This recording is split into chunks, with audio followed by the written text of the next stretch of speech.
Bonjour à toutes et bonjour à tous et bienvenue dans Discussion. Discussion, c'est le nouveau format d'Abondance. Ce sont des interviews d'acteurs du SEO. Ces interviews, elles peuvent être sponsorisées ou non.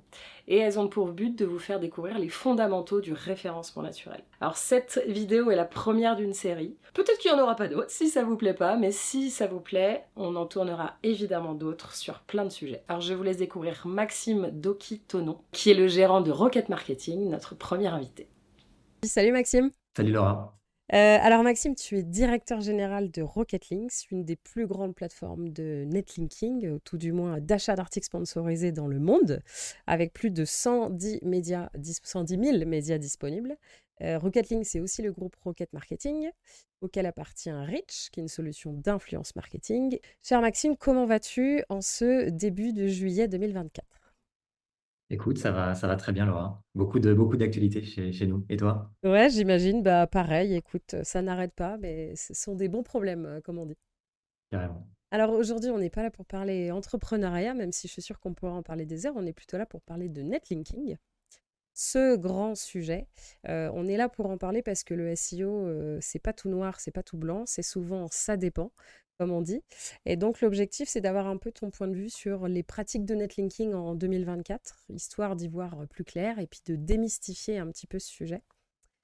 Pour ça, je t'ai préparé précisément 12 affirmations. Et puis le but, c'est de donner un peu ton point de vue sur chacune de ces affirmations. Première question, est-ce qu'on peut se positionner sur une requête concurrentielle sans lien direct vers la page que l'on veut positionner? C'est une bonne question. Je vais difficilement pouvoir y répondre par vrai ou faux. Euh, C'est je sûr. vais déjà commencer la première réponse par ça dépend. Déjà, ça dépend de ce qu'on entend par requête concurrentielle. Parce que, il y a requête très concurrentielle, ultra concurrentielle, par exemple mutuelle santé, assurance auto, etc. Ça va être des requêtes que je vais considérer d'ultra concurrentielles. Et puis, des requêtes concurrentielles, ça va aussi être des requêtes à forte intention d'achat où le coût par clic sur Google Ads est très, très élevé. Sur ces requêtes-là, en théorie, c'est possible de se positionner sans lien externe à partir du moment où la page est elle-même bien positionnée sur un site qui reçoit, lui, par contre, beaucoup de liens depuis l'extérieur.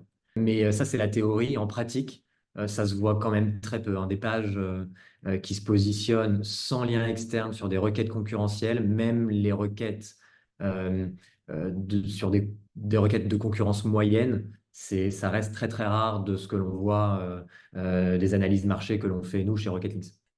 Deuxième question. Est-ce qu'un lien placé sur une page dont le contenu est de faible qualité envoie moins de puissance qu'un lien placé sur un contenu de grande qualité? Là, je peux te répondre d'une manière un peu plus tranchée. Je dirais que c'est vrai. Je pense qu'il faut revenir à ce que Google entend par qualité. Parce que Google considère comme étant quelque chose de qualité, comme étant une page de qualité. Parce que quand on pense à qualité, on peut penser à qualité rédactionnelle. C'est la première chose qui va venir à l'esprit des gens, des clients dans le SEO. Euh, mais il faut savoir que malgré toutes les avancées sur l'intelligence artificielle, Google n'est pas assez intelligent pour mesurer la qualité rédactionnelle d'une page.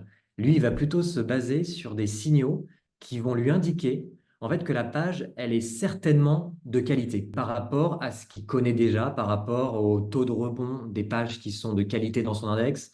Est-ce que la page contient à peu près les mêmes mots-clés que celles qui se positionnent déjà sur Google et que Google a lui-même considéré comme étant de qualité dans le passé. Et puis des fois, il y a des résultats qui passent toutes les attentes en termes de qualité, en termes de taux de rebond et de taux de clic aussi sur la page de résultats Google. Et c'est ce que certains entendent comme le troisième levier en fait du SEO, c'est l'expérience utilisateur. Voilà. Oui, et on a eu confirmation d'ailleurs avec les Google Leaks, hein, parce que c'est des choses qui se disent depuis longtemps dans la sphère SEO. Le comportement utilisateur sur la SERP joue sur son positionnement, on en a eu la confirmation. L'UX devient quasiment un critère, c'est pas un critère de référencement, mais va jouer sur le positionnement. Euh, Pourquoi ne pas s'intéresser à l'UX alors que le cœur du travail de Google, c'est d'améliorer constamment l'UX? C'est clair. Ben, Ce qu'on dit, nous, sur les trois leviers ou les trois piliers, c'est que le premier, l'optimisation on-site, permet à Google de te considérer. Mm, Euh, les backlinks permettent de te faire monter, le netlinking permet de te faire monter, et l'expérience utilisateur permet de te faire rester en mm. fait sur la page de résultats. Est-ce que les liens placés dans des contenus sponsorisés ou payés ont perdu de leur efficacité en 2024? Alors, je dirais que c'est globalement assez faux parce que les liens ont toujours été importants. Ils le sont toujours. On en a la preuve avec les centaines de benchmarks que l'on a fait pour nos clients chez Rocket Links où on analyse en fait les stratégies de netlinking et de backlinks des acteurs sur tout un marché, sur tout un secteur concurrentiel. Et ce qu'on observe, c'est qu'il y a un taux de corrélation qui est souvent très haut entre le nombre de références domaines et le trafic organique des sites qu'on analyse sur ces requêtes concurrentielles. Ok. Ceci étant dit, certains liens qui soient sponsorisés ou non, des fois paraissent trop peu naturels aux yeux de Google. Même des liens qu'on peut faire naturellement, ou qu'on peut faire tout seul sans payer, peuvent paraître aux yeux de Google des liens qui sont pas naturels. Et dans ce cas-là, ce que Google fait, c'est qu'il filtre ces liens. C'est-à-dire qu'il réduit l'efficacité du lien, voire même il le tient pas, il n'en tient pas du tout en compte. Mm. Mais ça, c'est pas très grave. En fait, il y a un dicton dans la publicité que j'aime bien qui dit que la moitié de ton budget, il sert à rien, mais tu sais pas quelle moitié. Ouais. Et ben, c'est un peu le cas, mais évidemment dans une moindre mesure dans le netlinking, il y a forcément une déperdition. Il y a des liens filtrés qui n'envoient pas le jus escompté, qu'on voit moins que ce qu'on imaginait à la base, mais ça fait partie du jeu et ça reste quelque chose de super rentable, même malgré cette déperdition. On a un ROI qui est très très fort dans netlinking et en fait, ce qu'on aime à dire, c'est que ça sert à rien de jouer à l'apprenti chimiste pour avoir le moins de déperdition possible. On y perdrait trop de temps, en fait, et on raterait peut-être même des opportunités qu'on imaginerait comme étant potentiellement filtrées par Google, qui en fait serviraient la stratégie et seraient efficaces et rentables. Est-ce que les liens qui viennent des commentaires de blogs et de forums, je rejoins les deux ensemble, sont considérés comme du spam et n'apportent plus de valeur? Je pense que c'est naturel d'avoir ce genre de lien. Tu vois, tu parlais juste avant de liens qu'on peut obtenir naturellement si on fait partie d'un groupe, Ouais. si on peut obtenir des liens depuis des fournisseurs, etc. Je pense qu'il y a des forums, il y a toujours un forum dans nos thématiques, pour la plupart des thématiques des sites des clients pour lesquels on travaille. Et je pense que c'est des liens qui sont pertinents. À une époque, par contre, il y avait certaines personnes qui faisaient que ça. Et ça, évidemment, c'est pas naturel. Euh, mais dans un contexte de variété, Ouais. de typologie de liens, c'est super pertinent et surtout, ça ne coûte pas très cher. C'est même des liens qu'on peut faire à la main soi-même en début de campagne. Et même si là aussi, les liens peuvent ne pas être tous efficaces, il y en aura forcément qui vont compter en fait, dans le lot. Et ces liens, quand ils sont bien faits, bah, ils ont l'avantage d'être bien thématisés. Et on sait qu'un lien bien thématisé, ça transmet plus de puissance de lien. Et donc ça, c'est super positif. Et puis, il y a de l'UGC, donc de l'User Generated Content, donc dans le cas des forums, qui se positionne très bien sur Google en ce moment. Et donc, il faut imaginer aussi que ça puisse même ramener du trafic direct. Ouais. Et ça, il ne faut pas s'en priver. On peut le faire pour les liens, mais on peut le faire aussi pour le trafic. On l'a vu d'ailleurs aux États-Unis avec la percée de Reddit et de Quora dans les SERP. Alors évidemment, c'est moins fréquent en France, mais c'est vrai que ça ressort sur certaines SERP. Est-ce que les forums, c'est des liens que vous vendez chez Rocket Links ou c'est pas votre univers de site? Pour l'instant, non, mais on suit avec attention les besoins de nos clients sur le créneau et on a pour objectif chez Rocket Links de permettre à nos clients de centraliser tous leurs besoins en netlinking par le biais d'assistants, par la tech et humain. Et donc, à partir du moment où ça devient vraiment quelque chose de nécessaire pour nos clients, on va y réfléchir très sérieusement. Très bien, à surveiller alors.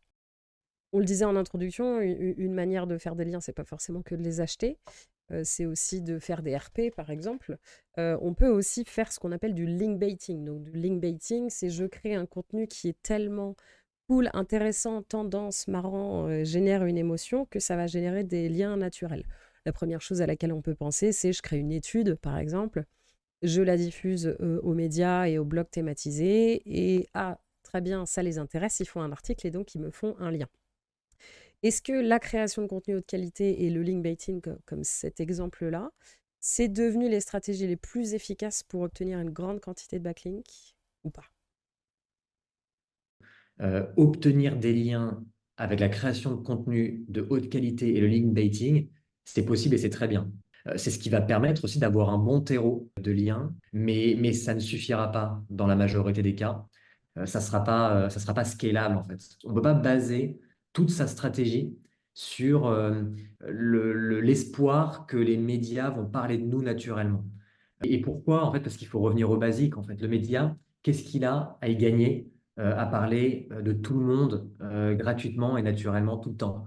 Euh, Même si vous faites un super contenu qui intéresse les lecteurs du média, souvent, les médias vont avoir le choix entre plusieurs super contenus et ils vont plutôt choisir celui qui paye pour le diffuser.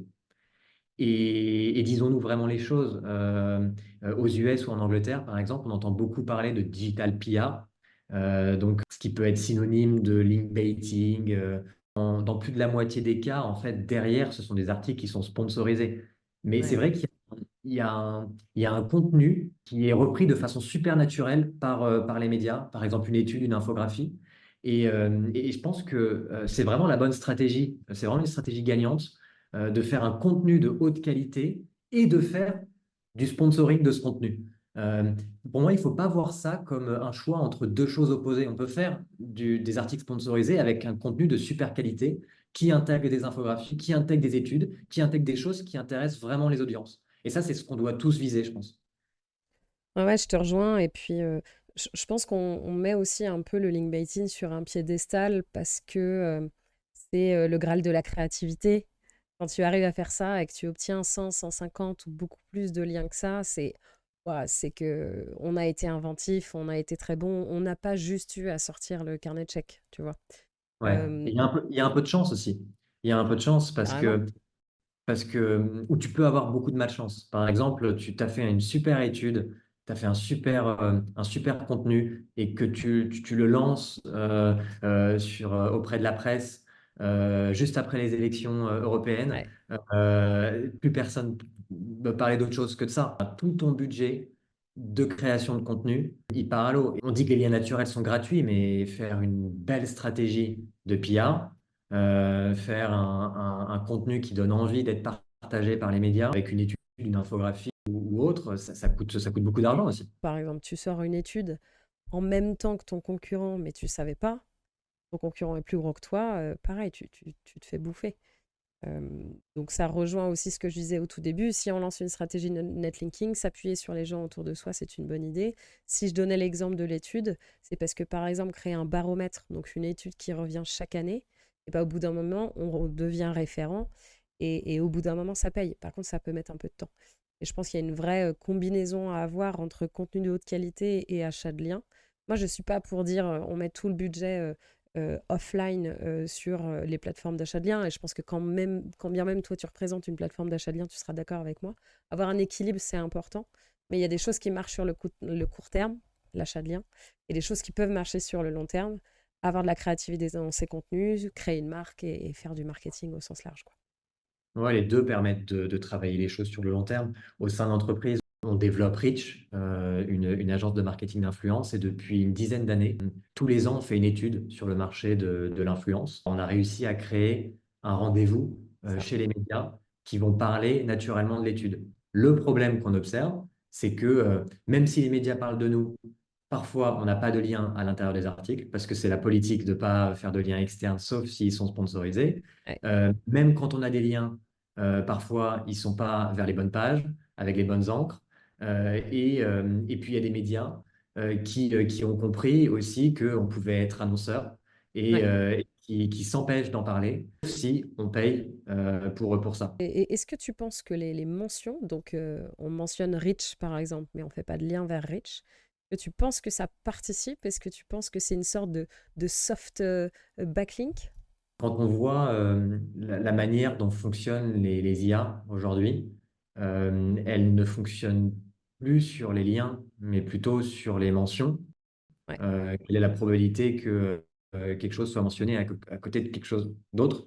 ouais. Et, euh, et donc, on peut imaginer qu'on commence à préparer par les mentions le futur des algorithmes, des IA et des moteurs de recherche. Ouais, ouais, la visibilité. Alors, quand tu parles d'IA, pour repréciser, tu parles des assistants avec de l'IA, donc du ChatGPT, du Copilot, Ouais, où en effet, si il y a une occurrence, par exemple, Rich à côté de influence marketing qui est répétée partout au travers du web, et ben, si tu demandes à ChatGPT, cite-moi une agence d'influence marketing, Rich va potentiellement ressortir. c'est exactement ça. L'utilisation de PBN, est-ce que c'est encore une stratégie viable pour améliorer son SEO? À la base, donc ça voulait dire Private Blog Network, donc un réseau de blogs ou on va dire de sites informatifs où l'objectif de ces sites était de faire la promotion d'autres sites.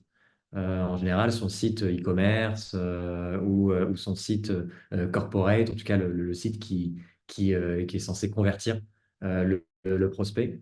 Euh, le private a de moins en moins de sens. Il y a de moins en moins de SEO ou même de marques qui ont leur propre réseau de sites. Ils vont plutôt faire appel à des éditeurs de réseaux de sites qui vont louer ou vendre des liens ou des articles sur ces sites. Les PBN, on va dire que ça va être des articles souvent de qualité moyenne. Des très bons PBN, des PBN de moins bonne qualité. Mais on va dire que souvent, c'est considéré comme des liens de qualité moyenne, assez peu chers, avec une puissance de lien qui est assez variable, mais qui est souvent dans la moyenne ou en dessous de la moyenne. Euh, c'est pas parce que ce sont des liens dans la moyenne qu'il faut pas s'y pencher. Ça permet de varier les encres, ça permet de faire du second niveau. Donc le second niveau, euh, quelque chose qui consiste c'est une stratégie qui consiste à aller créer des liens vers les liens. C'est sur plusieurs niveaux. Alors il y en a qui appellent ça la pyramide de liens, avec tiers 1, tiers 2, tiers 3. Et donc, c'est une stratégie qui se fait beaucoup sur les requêtes concurrentielles ou quand on est arrivé à bout de tous les médias Ouais. de qualité sur lesquels on peut avoir un lien direct. Et, euh, et les PBN permettent ça, en fait, permettent de créer ces liens de second niveau. Ça permet aussi de varier les landing pages en quantité. C'est plus compliqué sur des médias qui coûtent plus cher. Et in fine, ça reste rentable. Les problèmes, ils arrivent quand on ne fait que du PBN ou quand on suroptimise les encres sur ce genre de site. Ça ne paraît pas naturel aux yeux de Google. Et le jeu du netlinking, le jeu d'une stratégie de netlinking efficace, c'est de paraître naturel aux yeux de Google. Très bien, parlons trafic. Est-ce qu'un alors celle-là, elle est un peu facile, je pense. Est-ce qu'un backlink, positionné sur une page qui fait du trafic a plus de puissance qu'un lien sur une page qui ne fait pas de trafic? T'as raison, c'est assez simple, je dirais vrai. Surtout avec les Google Leaks. C'est ça, On a eu la confirmation de choses dont on était plutôt sûr depuis un moment. ouais. Ça fait potentiellement partie des critères d'appréciation de qualité aux yeux de Google d'une page. On en parlait juste avant. Et donc, à choisir entre un lien qui fait du trafic et un lien qui n'en fait pas, bah, choisis celui qui fait du trafic parce que même au-delà du SEO, si la page sur laquelle est le lien fait du trafic, ça veut dire aussi que les gens vont cliquer sur mon lien et je vais obtenir du trafic direct en plus du poids dans l'algo. Euh, mais à partir du moment où on dit ça, en fait, il y a certaines personnes qui vont penser qu'il faut uniquement des liens sur des pages qui génèrent du trafic. Et ça serait pas naturel aux yeux de Google. Et donc, c'est faux. Un lien qui est sur une page qui ne génère pas de trafic, ça ne veut pas dire qu'il n'envoie pas de puissance SEO. Et ça, c'est super important à retenir. Nos benchmarks montrent qu'en général, il y a une grande proportion, une très grande proportion de liens sur des pages qui ne font aucun trafic. 80% à 85% des liens vers les sites des secteurs d'activité qu'on a analysés ne font pas de trafic. Et donc, ça ne serait pas naturel d'avoir des liens uniquement sur des pages qui génèrent du trafic. Comme ça ne serait pas naturel non plus d'avoir uniquement des liens sur des pages qui ne génèrent pas du tout de trafic. Il faut un bon mix de tout ça. Les conclusions de ton benchmark, est-ce que tu penses que c'est parce que nous, référenceurs, on a pourri le web et du coup, ça devient la norme d'avoir des liens depuis des pages qui font pas de trafic, ou c'est juste la nature du web d'avoir des pages qui font pas de trafic et qui se font des liens? Je pense que c'est la nature du web. Et ça a été prouvé que l'impact des liens, même sans considération de trafic, permettait d'avoir des résultats qui étaient plus pertinents d'un point de vue utilisateur sur Ouais. Google. Il y a une étude que montrent Sylvain et Guillaume Perronnet dans leur formation qui est vraiment, qui ouvre vraiment les yeux là-dessus. À cette époque, on tenait même pas en compte le trafic des liens. Donc, si on a une source d'autorité qui nous fait un lien, même sur une page très profonde qui génère pas de trafic, eh ben, Google fait bien de le prendre en compte et ses résultats en seront forcément améliorés en termes d'expérience utilisateur. Alors une page qui gère un peu de trafic, ok, mais qu'en est-il d'une page qui n'est pas indexée? Là, j'aurais tendance à dire que ça n'envoie pas de puissance. Mais je t'avoue que je ne me suis pas vraiment penché sur la question. Je pense qu'il y a dû avoir des tests Ouais. sur le sujet. J'imagine que ça n'a pas d'impact. C'est-à-dire que un lien sur une page qui n'est pas indexée n'améliore pas la puissance du site qui est censé recevoir le lien. Maillage interne. Moi, j'ai l'impression que le maillage interne a pris de plus en plus d'importance par rapport au backlink externe et j'aimerais bien ton avis là-dessus. Moi, je pense que les deux leviers ont toujours été super importants. Je pense pas que ça soit deux choses qu'on doit opposer, un peu comme les liens naturels et les liens que l'on peut acheter. Si on a un site énorme avec plusieurs millions de pages, avoir une stratégie de maillage interne cohérente, c'est un must-have. Mm.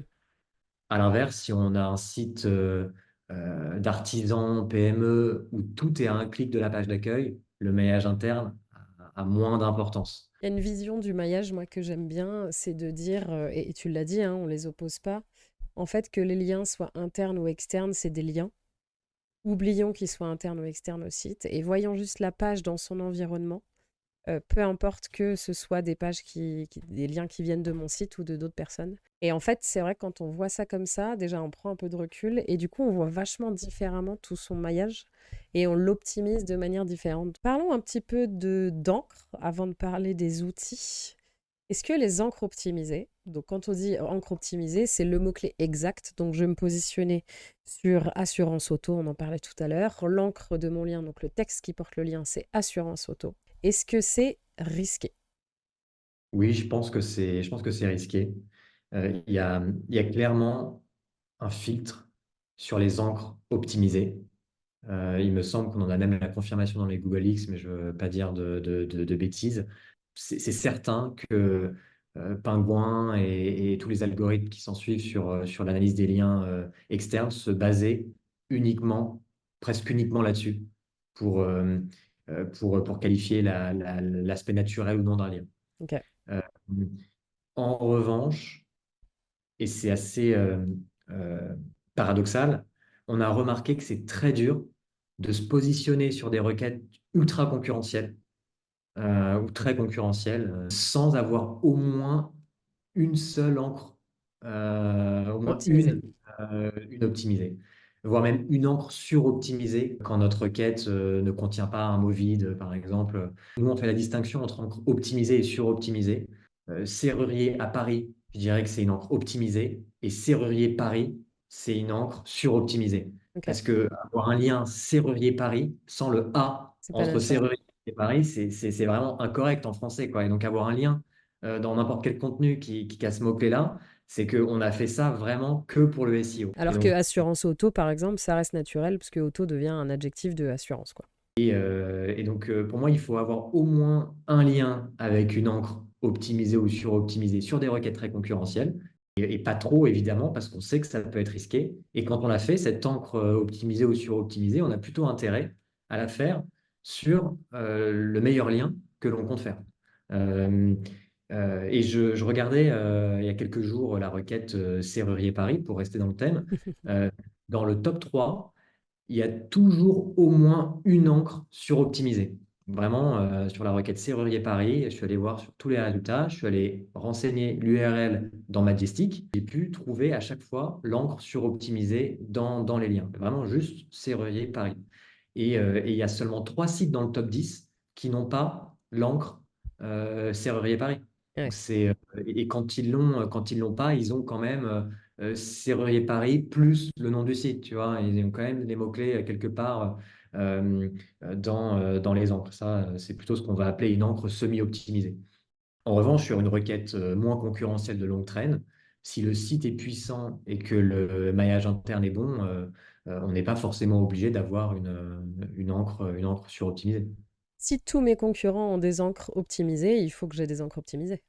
Oui, je dirais que pour rester dans la norme statistique, C'est ça. euh, Est-ce que je deviens une c'est anomalie si moi je n'ai pas d'encre optimisée, mais par contre que je bourrine en nombre de liens, quoi. c'est ça. Après, il y a des acteurs qui ont pu bourriner à un certain moment où c'était encore possible. Et aujourd'hui, ça peut être plus risqué. Et moi, je pense qu'il faut prendre euh, l'encre optimisée. C'est souvent la preuve que le lien est non naturel. Ouais. Et je pense qu'il faut vraiment faire attention à ça. Tu, Je pense que c'est nécessaire, mais il faut vraiment faire attention. tu parlais tout à l'heure de Panda et Pingouin, qui étaient donc dans les années 2013-2015, je dirais, un truc comme ça, les maîtres du jeu, qui étaient donc des pénalités qui pouvaient être violentes, hein, pouvaient faire déréférencer un site. Est-ce que ça existe toujours en 2024? Oui, ça existe toujours. Après, c'est moins fréquent. La pénalité manuelle, c'est un peu un aveu de faiblesse de Google d'en ressortir à ce genre de choses, contrairement au travail algorithmique qu'il peut faire pour trier le bon lien du mauvais lien. Mais de temps en temps, Google euh, doit encore rappeler à l'ordre pour montrer l'exemple. Il s'en ressort à une pénalité manuelle. Pour arriver à recevoir une pénalité manuelle en 2024, Faut y aller. faut y aller, faut vraiment abuser. Notamment, il faut vraiment abuser sur les encres optimisées. Ouais. Et ça fait d'ailleurs plusieurs années, moi, que j'en ai pas vu des pénalités manuelles de ce genre, mais c'est quelque chose qui a été qui a été intégré par la majorité des SEO, les encres optimisées. On faisait presque que ça Mm. près Pingouin. Et post-Pingouin, on ne faisait presque plus. Et donc tout ça, ça a été internalisé. Et donc il y a beaucoup moins de problèmes. Et donc Google a moins besoin de montrer l'exemple. Parce on est à des années-lumière en fait, de la situation d'il y a 10 ans. Et c'est vrai qu'il y a 10 ans, beaucoup faisaient des choses qui n'étaient pas du tout naturelles. Je pense, Et je pense qu'il y a 10 ans, on arrivait à passer sous les radars parce que le moteur, la partie algorithmique pure n'était pas aussi performante qu'aujourd'hui. On avait Panda Pingouin. Aujourd'hui, il y a quand même tous ces algos qui sont intégrés. Il y a la spam update qui est là. Donc en fait, je pense qu'on se fait rapidement sanctionner ou taper sur les doigts bien avant d'arriver aux raisons qui justifieraient une pénalité manuelle. Et donc on voit moins de pénalités manuelles parce qu'on n'a même pas l'occasion de vraiment faire n'importe quoi et qui justifie une telle pénalité, quoi. ouais, je suis d'accord, je suis d'accord. Et puis le marché étant beaucoup plus mature, euh, je pense que les gens font des choses d'une manière beaucoup plus qualitative qui ne met pas Google mal à l'aise. Et donc, il n'a plus besoin de montrer l'exemple comme avant. J'ai une dernière petite question que j'aime bien aborder avec les gérants de plateformes ou tout du moins les éditeurs d'outils. Euh, Comment et pourquoi on dit que les indicateurs de linking sont manipulables? Google est manipulable déjà. Donc, il paraît évident que Majestic, Moz, Ahref ou SEMrush, qui sont des outils que l'on utilise beaucoup et que l'on intègre chez Rocketlinks, puissent être manipulables. Euh, c'est pour ça d'ailleurs qu'on recommande de ne pas regarder les datas que d'un seul outil, mais plutôt de les analyser vraiment tous en même temps. Ça permet de limiter le risque d'un éditeur qui aurait manipulé les datas, mais que d'un seul outil, parce que Mm. manipuler les datas tous les outils, sachant qu'ils ont des algorithmes différents les uns les autres, des bases de données différentes les uns les autres. Ça peut être compliqué et ça peut valoir parfois plus cher que juste de faire du travail de qualité ce que font beaucoup d'éditeurs et de médias aujourd'hui. Euh, Nous, c'est la raison d'ailleurs pour laquelle on intègre beaucoup d'outils SEO du marché. C'est pour avoir cette vision globale. Et, euh, et puis, on intègre aussi des outils innovants et montants comme Babar Ouais. qui permettent justement d'être plus exhaustifs dans la data. Euh, le KPI qui paraît être le moins manipulable, c'est le nombre de keywords sur lesquels le site se positionne. Ouais. C'est ce que l'on peut voir quand on tape les requêtes sur Google. Ça reste encore un peu manipulable dans le sens où on peut facilement se positionner. Oui, donc il faudrait Mais quasiment filtrer le nombre de mots-clés pertinents sur lesquels le site est positionné plutôt que le nombre de mots-clés total, quoi. exactement. Ouais. D'ailleurs, petite promo au passage, parce qu'on parle de plein d'outils qu'on adore, Alloscan, qui est donc un outil, on va dire, concurrent hein, de Ahrefs et SEMrush sur l'étude de mots-clés, a un vrai écart de nombre de mots-clés sur lesquels le site est positionné, de 1 à 2. En fait, il a 2 fois plus de mots-clés. Alors, ça ne veut pas dire que les datas sont biaisées, mais tout simplement que comme l'outil est spécialisé sur la France, alors que les autres sont au monde, il a plus de data. Qu'est-ce qu'on peut te Voilà. souhaiter pour la fin d'année 2024? Je pense qu'on puisse déployer la roadmap qu'on s'est fixée pour Rocket Links, toujours faire gagner plus de temps à nos clients dans le déploiement de stratégies netlinking qui sont gagnantes. Concrètement, faut pas hésiter aussi à nous contacter si vous avez des questions subsidiaires à ces questions qui étaient déjà bien exhaustives Ouais, sur, on a balayé plein de sujets, ouais. et voilà, on sera ravis de répondre à vos problématiques netlinking sur Rocket Links. Bah, super. Merci pour ta dispo et puis longue vie à Rocket Links, Rocket Marketing, Référeur et Rich. Merci beaucoup, Laura. Longue Salut vie à Maxime. vous. Salut. Ciao. Ciao.